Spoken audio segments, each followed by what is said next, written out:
সকলকে প্রভু যীশু খ্রিস্টের নামে শুভেচ্ছা। আশা করি আপনারা সবাই ভালো আছেন এবং সুস্থ আছেন। প্রভু যীশুর অনুগ্রহে আরেকবার আমরা ভিডিও শুরু করতে চলেছি। যে ধারাবাহিক ভিডিও আমরা দেখছিলাম এতদিন পর্যন্ত, যে ঈশ্বরের দয়াতে আদম হওয়ার সন্তান হয়েছে, প্রথম সন্তান আদম হওয়ার যে প্রথম সন্তান, এবং প্রথম সন্তান হওয়ার যে গুণগুলো সেগুলো আমরা দেখছিলাম, এবং প্রথম সন্তান হওয়ার অধিকারগুলো আমরা দেখছিলাম। প্রথম সন্তান হওয়ার ফলে তাদের কি কি অভিজ্ঞতা হয়েছিল, এবং আদি পুস্তকে যে প্রথম সন্তান আমরা দেখতে পারি তাদের কি কি অভিজ্ঞতা হয়েছে। এরপরে আমরা ঈশ্বরের বাক্য থেকে দেখব, এবং আরেকটু বিশেষভাবে এই 4 অধ্যায়ে কি ঘটনা ঘটছে সেটাও আমরা একটু বিশেষভাবে দেখব। পরে আদম আপন স্ত্রী হবার পরিচয় লইলে তিনি গর্ভবতী হইয়া কয়িনকে প্রসব করিয়া কহিলেন, সদাপ্রভুর সহায়তায় আমার নরলাভ হইল। সদাপ্রভুর সহায়তায় মানে ঈশ্বরের সাহায্যে এই সন্তান হয়েছে, এবং এই সন্তান যখন হয়েছে তখন হওয়া ভাবলো, এই তো এর নাম আমি রাখবো কয়িন। এবং পরে তিনি হেবল নামে তাহার সহোদরকে প্রসব করিলেন। আমরা দেখতে পারি ঈশ্বরের বাক্যতে, বাংলা বাইবেলে বিশেষ করে যেই কথা লেখা আছে কয়িন এবং হেবল। কয়িন এবং হেবলের স্টোরি আমরা হয়তো সানডে স্কুলে শুনেছি বা কারোর মুখে শুনেছি, যে কে কাকে হত্যা করলো, কে কিভাবে হত্যা করলো, এবং বাইবেলের প্রথম হত্যা আমরা দেখতে পারি। এবং যার জন্য আমরা এই ঘটনাটাকে এইভাবে বর্ণনা করি যে কেন এরকম করলো, এই হত্যা করা উচিত না, প্রথম হত্যা, হিংসা করা উচিত না, আমরা এইগুলো শিখেছি। কিন্তু আজকে এর থেকে আমরা আরেকটু গভীরভাবে আমরা দেখব যে কয়িন মানে কি। কয়িন মানে হবা বলছে ঈশ্বরের কাছে এবং নিজের কাছে এবং নিজের স্বামীর কাছে, যে এই তো আমি পেয়ে গেছি তাকে।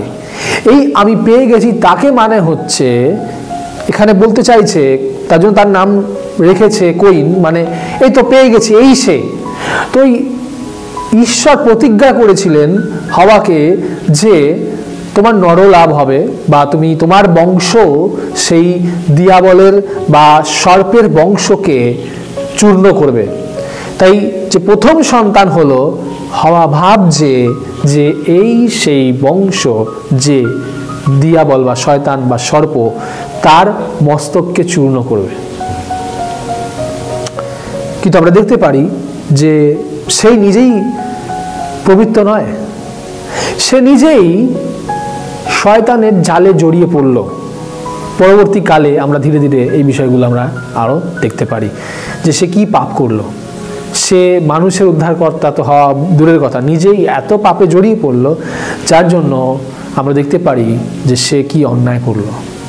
প্রিয় ভাই বোনেরা, আজকে আমরা দেখছি কয়িন কি করলো, এবং পরবর্তী সন্তান আসলো এবং বলছে যে সদাপ্রভুর সহায়তায় নরলাভ হইল। পরে তিনি হেবল নামে তাহার সহোদর প্রসব করলেন। এই পরে বলতে কত পরে আমরা জানি না, পরে বলতে হতে পারে 1 বছর, 2 বছর, 3 বছর, বা 10 বছর, বা 100 বছর হতে পারে, আমরা জানি না কত বছর পর। কেননা ওই সময়ে কয়িন, হেবল বা আদম হওয়া তারা দীর্ঘকাল বেঁচে থাকতো, তারা অনেক কাল অনেক সময় তারা বেঁচে থাকতো। তাই আমরা দেখতে পারি যে পরে হেবল আসলো, এবং হেবল মেষপালক ছিল ও কয়িন ভূমিকর্ষক ছিল। মানে হেবল সে চাষ করতো না, হেবল সে মেষপালক ছিল, সে মেষেদের দেখাশোনা করত। আর কয়িন কি করত? ভূমিকর্ষক ছিল, অর্থাৎ সে চাষ করত। কয়িন যে প্রথম সন্তান, এখানে একটু অদ্ভুত বিষয় যে হেবলের কথা প্রথমে বলছে কিন্তু কয়িনের কথা পরে বলছে। তার কারণ আছে, তার কারণ আছে। কেননা পরে আমরা দেখতে পারি, এরপরে বলছে পরে কালানুক্রমে, কাল মানে সময়,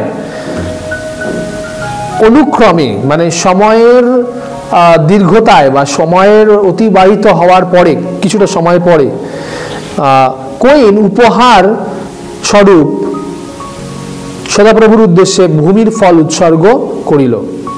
প্রথম সন্তানকে, প্রথম সন্তান হচ্ছে কয়িন, তাই কয়িনের কথা বলছে। আর হেবলও আপন পালের প্রথমজাত একটি পশু ও তাহাদের মেদ উৎসর্গ করিল। মেদ মানে চর্বি, মানে একটা বেদি বানালো যেখানে কইন আসলো নিজের বেদিতে এবং সেই বেদিতে ঈশ্বরকে উৎসর্গ করছে। কি উৎসর্গ করছে? যে কইন উৎসর্গ করছে ভূমির ফল, ভূমির ফসল উৎসর্গ করছে। প্রিয় ভাই বোনেরা, প্রিয় বন্ধুরা, এখানে একটা গন্ডগোল হচ্ছে।